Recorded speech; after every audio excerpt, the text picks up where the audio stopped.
আসসালামু আলাইকুম রহমতুল্লাহি ওয়ারাকাতুহু। আজকে আপনার সামনে একটা ভিডিও নিয়ে আইলাম, অত্যন্ত দুঃখজনক ভিডিও।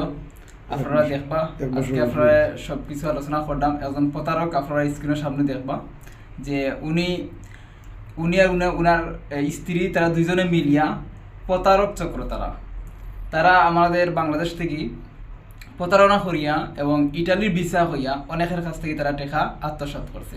তার মধ্যে একজন ভুক্তভোগী হয়েছেন বিয়ানীবাজারের একজন মানুষ, ভদ্র মানুষ জামিল ভাই। উনার টাকা তারা 22 লাখ টাকা আত্মসাৎ করছে ভিসা দিবে বলিয়া। উনার স্ত্রী এটার সাথে জড়িত। উনার স্ত্রী তাকে ইটালিতে 3 মাস মুরব্বী হলে, তারা গ্রামের মুরব্বী হলে নিছন বাদে বাজারও আইসি, বাজার কমিটি এবং তার চেয়ারম্যান সব একটা জানেন। মানে যে সময় টেকাগুলা নেওয়া হয়, লালাবাজারও মুরব্বী আসলা, শিফতা মিয়া, রুনাম মামা সব আসলা, তাইনও বিচারক আছে তারিখ নিচে 3 মাসের ভিতরে টেকা দিতে হইয়া আজ পর্যন্ত দিতে পারছে না। আরও হুমকি টুমকি দেয়, বাড়িত গেলে পাওয়া যায় না। তার ফুড়িয়ে বউয়ে কইন বাড়িত নাই।